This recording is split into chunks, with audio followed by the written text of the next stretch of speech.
Hello ladies and gentlemen, it's Young here and welcome to a Metal Gear Solid 5 news update.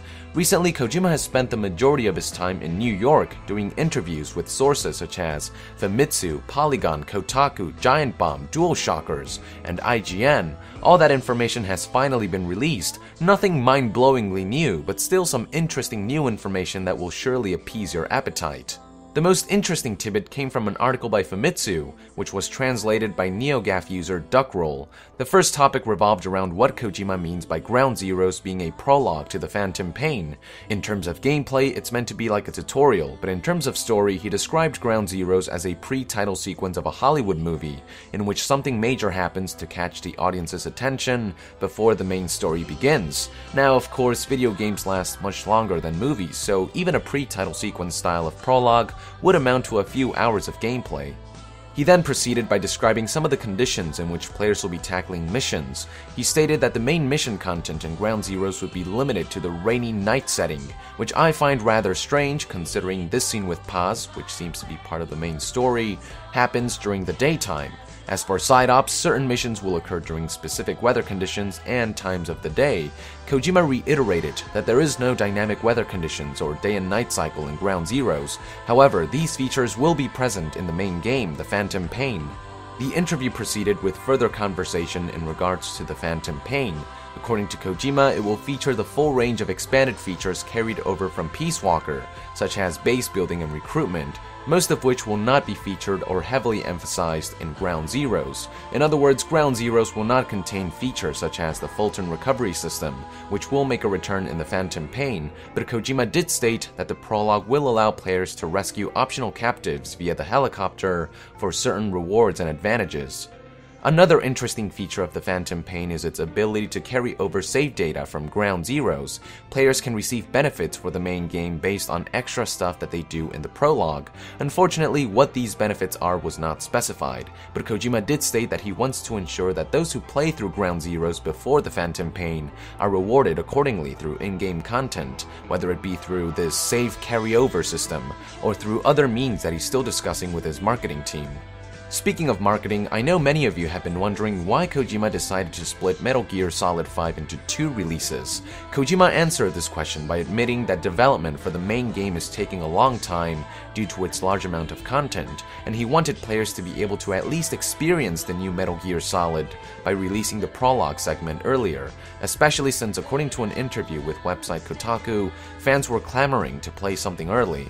So sure, perhaps we'll be paying a bit more for the entire package, but hey, at least we got to play a significant portion of the game early on.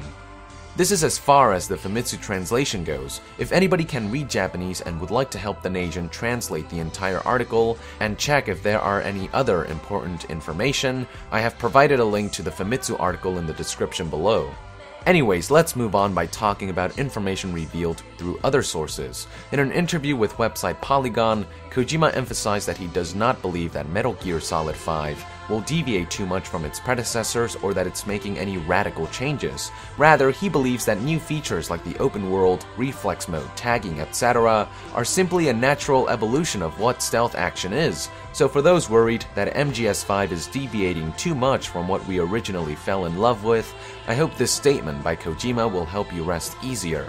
In the interview, Kojima also reiterated that the Metal Gear Solid 5 experience will act like a TV show, with each mission acting like an episode of a season. The missions and the gameplay themselves will tell parts of the story, and once players complete all the missions, the main plot should come together like a cohesive season of a TV show. This structure will also allow for players to spend less time watching the game and more time playing it. Kojima also participated in an interview with website Kotaku, which didn't reveal much about the game, but did reveal that Ground Zeroes was initially supposed to be a PSP or PS3 title, but due to development issues, delays with Metal Gear Rising, and with next-generation consoles looming in the horizon, things ended up being the way they are now. I don't know about you, but I'm glad Kojima waited it out.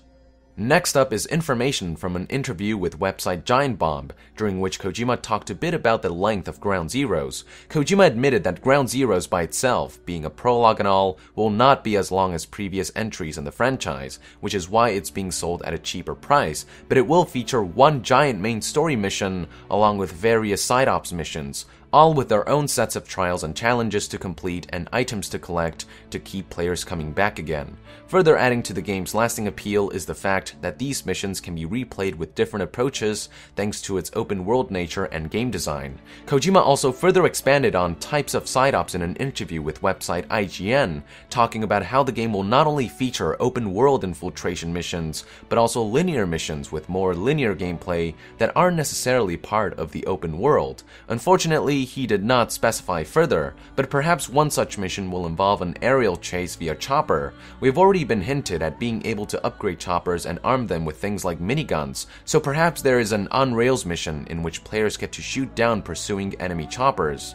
Anyways, back to Giant Bomb's interview. Kojima also talked a bit about the 1975 setting of Ground Zeroes. While there will be many appropriate elements in the game that represent the era, he also stated that he wants to include elements that represent what people during that era considered futuristic, elements such as the iDroid.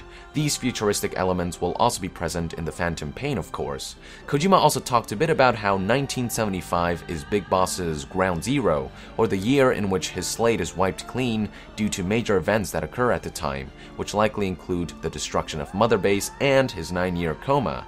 These key events will change him forever when he wakes up 9 years later, both in terms of looks and personality. While we have yet to see much in terms of personality change from what limited amount of Phantom Pain footage we've been shown, there is no denying that Snake's looks have changed significantly to further symbolize that he has changed, from the eye patch with 3 straps instead of 2, the ponytail, the prosthetic arm, the scars, and more. It'll certainly be interesting to see this new big boss transform into the man that instigated the Outer Heaven uprising and the Zanzibar land disturbance.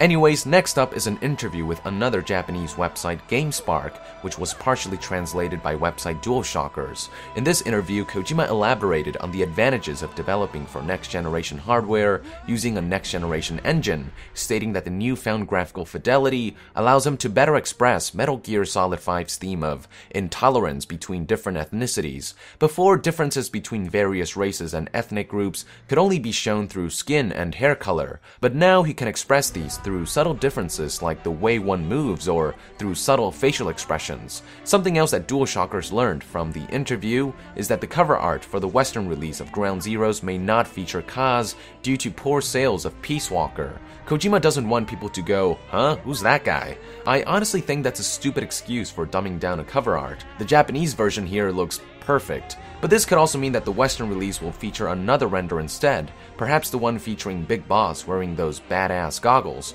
Who knows at this point? As long as it's not this ridiculously plain one he showed off a while back, I'm good to go.